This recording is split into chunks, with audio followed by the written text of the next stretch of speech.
नमस्कार विद्यार्थियों, मैं दिन पारिक स्वागत करता हूं आपका जीके बाय डीके चैनल के इस शानदार कार्यक्रम जो रोज शाम को आता है। और इस कार्यक्रम में हम आपको डेली निश्चित रूप से 8 से 10 मिनट के अंदर इंपॉर्टेंट क्वेश्चन ला करके और उनको याद करवा देते हैं। इस कार्यक्रम का नाम है सुपर फास्ट रिवीजन। चलिए शुरू करते हैं आज का रिवीजन। और ये इसके अंदर पहले वाला जो रिवीजन है उसमें लोक देवता कंप्लीट हो चुके हैं और आज से लोक देवियां शुरू हैं। चलिए शुरू करते हैं। लोक देवियों के अंदर सबसे पहली बात प्रश्न आता है वो है आवड़ माता या आवक माता। आवक माता, आवड़ माता, हिंगलाज माता कहाँ स्थित है? लोद्रवा, जैसलमेर में। याद कैसे रखेंगे? आवक और आवड़ यानी आवक होती है और आवक यानी पैसों की आवक होती है। आवड़ यानी मन लगता है, ठीक है। पैसों से क्या लगता है? मन लगता है, आवड़ते हम, ठीक है। तो आवक या आवड़ कहने का मतलब जब भी कमाई होती है। हिंगलाज हमारी क्या बचती है? लाज बच जाती है। पैसे होंगे तो लाज बचेगी। तो हिंगलाज और लोद्रवा, और हम क्या ला पाएंगे? द्रव ला पाएंगे। द्रव्य का मतलब होता है दूध, दही, छाछ। वो कहाँ से लाएंगे?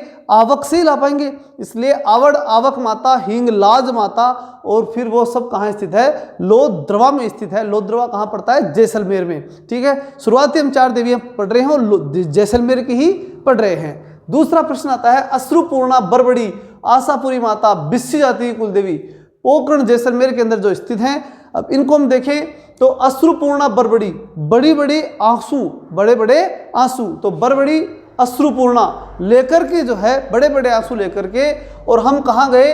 आशापुरी माता यानी आशापुरा अर्थात माता के पास आशा को पूरा करने के लिए हम गए।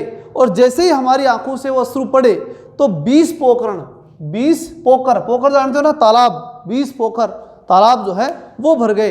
तब माँ प्रकट हुई और हमें जो है वो आशीर्वाद देती है। क्या आशीर्वाद देती है?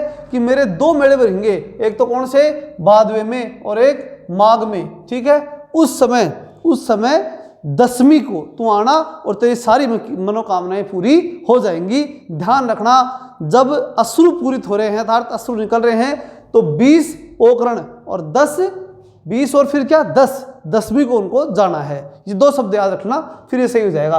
आगे चलते हैं। सांग्या, स्वांग्या, सुग्गा माता भाटी वंश की कुलदेवी और जैसलमेर के अंदर ये स्थित है। ध्यान रखना, बिस्सी जाति की कुलदेवी कौन है? पोकरण में स्थित अश्रुपूर्णा बरबड़ी या आशापुरा माता। अब बात आ रही है सांग्या स्वांग्या माता की। हम जब बात करें तो ये भाटी वंश की कुलदेवी है, ठीक है, और जैसलमेर में ही स्थित है निश्चित रूप से। सांग्या स्वांग्या, जब कोई सांग अथवा स्वांग जब इस माता के को जाता है जैसलमेर के अंदर तो कैसे जाना पड़ता है? ऐसे ट्रिक के रूप में याद रखना कि जाने का तरीका होगा सांग लगाए, सांग या स्वांग, शरीर पे स्वांग रचेगा या सांग रचेगा, मारवाड़ी में बोले तो सांग रचेगा।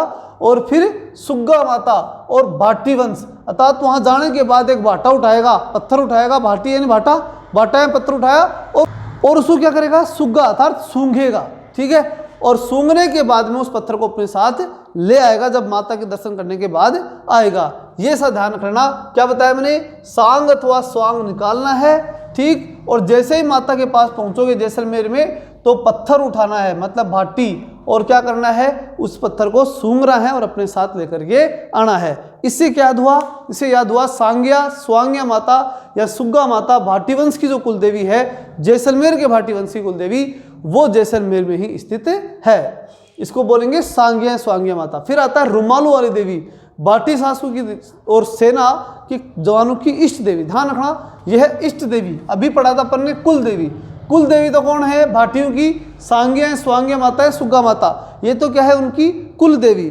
बात करते हैं अपन इष्ट देवी। इष्ट देवी जो रुमालू वाली देवी के नाम से प्रसिद्ध है। भाटी सासू के साथ साथ सेना के जवानों की भी क्या है? ये इष्ट देवी है। और थार की वैष्णव देवी, बीएसएफ के जवानों द्वारा इसकी पूजा की जाती है। थार की क्या है? ये वैष्णव देवी है, निश्चित रूप से सबको आता है। बीएसएफ के जवानों की क्या है? कुल देवी है। और वो कौन है? तन्नोटिया माता। कौन है? तन्नोटिया माता, जैसलमेर। आगे चलें तो भोपू की कुल देवी के नाम से जानी जाती है। तो ध्यान ऐसे याद रखने का तरीका ये होगा कि बाड़मेर के भोपे जो ना वो चारों तरफ वीरता दिखाते हैं, ठीक है। तो कौन से? बाड़मेर के भोपे यानी भोपू की कुल देवी कहाँ? बाड़मेर में। और चारों तरफ यानी चोटन, और क्या दिखाते हैं? वीरता दिखाते हैं, वीरात्रा माता। तो कैसे याद रखोगे? बाड़मेर के भोपे चारों तरफ वीरता दिखाते हैं, ठीक। बाड़मेर के अंदर भोपू की कुल देवी कौन सी? वीरात्रा माता। ये स्थित है और चौहटन वार्ड में स्थित है। अगला प्रश्न आपको सबको आता है, आउवा ठाकुर कुशाल सिंह चंपावत की इष्ट देवी वो कौन है? सुगाली माता, जो कि 10 सिर और 54 हाथों के लिए फेमस है, ठीक है, और 1857 की क्रांति की देवी के नाम से भी जानी जाती है, और मूर्ति वर्तमान के अंदर बांगड़ संग्रहालय में स्थित है। आपको शायद ये फैक्ट हो सकता है ध्यान में न हो, बाकी लगभग आता ही होगा। सुगाली माता जो कि कुशाल सिंह चंपावत की इष्ट देवी थी, 10 सिर 54 हाथ उनके थे, और ये उनकी इष्ट देवी थी जिनके कारण से उन्होंने 1857 की क्रांति के अंदर बहुत अच्छा शानदार प्रदर्शन उन्होंने किया था, और 1857 की क्रांति की देवी के नाम से भी प्रसिद्ध रही, और वर्तमान में ये बांगड़ संग्रहालय में स्थित है। आगे बात करें तो राजसमंद झील की पाल के ऊपर कौन सी देवी का मंदिर स्थित है? तो ध्यान रखना, राजसमंद के पाल पे हम बैठेंगे और घेवर खाएंगे, यानी घेवर माता जो है उसका मंदिर कहाँ स्थित है? राजसमंद झील के पाल पर स्थित है। चार भुजा देवी कहाँ स्थित है? चार भुजा देवी जो है वो खमनोर राजसमंद में स्थित है। कहाँ स्थित है? खमनोर राजसमंद में। याद कैसे रखेंगे? चार भुजा देवी, ठीक है, चार भुजा वाली जो देवी है वो खर्री है। खर्री मतलब एकदम खरा काम है, जाओगे मांगोगे और निश्चित रूप से देगी, ठीक है, तो खर्रा। इसका मतलब ये हुआ कि चार भुजा देवी जो है वो खर्रा, ख यानी खमनोर और रा यानी राजसमंद में स्थित है। फिर हम बात करेंगे भरतपुर के जाट वंश की कुल देवी। भरतपुर के जाट वंश की कुल देवी, तो भरतपुर के जाटों को राज कराती है राजेश्वरी। भरतपुर के जाटों को राज कराती है राजेश्वरी। ऐसे आप इसको याद रखेंगे। चलिए मिलते हैं नेक्स्ट वीडियो में, तब तक के लिए जय हिंद जय भारत।